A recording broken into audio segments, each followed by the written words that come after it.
Not to keep harping on the new supply, but just to reiterate what a narcissist does with the new supply and the sequence of events that follow, let's go over it again. They aren't treating them better. How did they treat you at the beginning?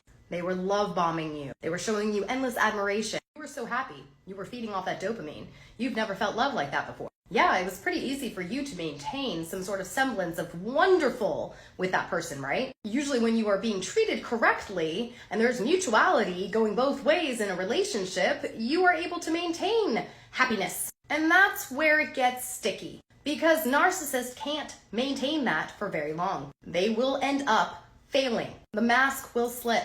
Whether it be cheating, lying, some sort of habitual, nonsensical behavior that they have never taken time to self-reflect at, it's gonna come out. And then what do? You sit there and go, hey, excusez-moi, and they don't like that. Narcissists treat people like toys, objects. What does a toddler do when they get a new toy?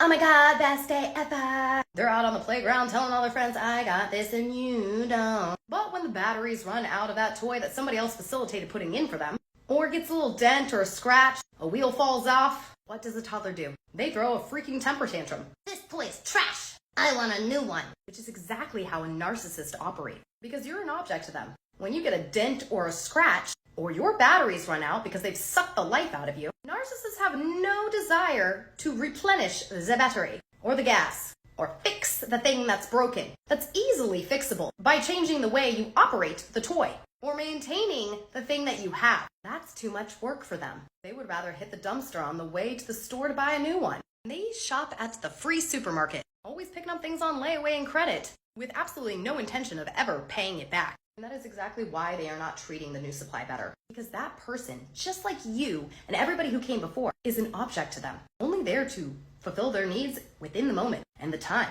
But as soon as it's not shiny and new anymore, they don't have an interest. They most certainly will not take accountability for crashing the new toy or maintaining it effectively, because mutuality ain't their thing. It's all about them, all about their needs. What's happening in the moment is how I'm going to react, what you are in entirety, just like a toddler. If you've been in one of these relationships and you are having to watch that person go out with somebody else, acting like they are so in love and they're the best thing ever, just remember that toddler on the playground bragging to their friends. I have this and you don't. That is exactly what they are doing. That new toy thinks that it has found its forever.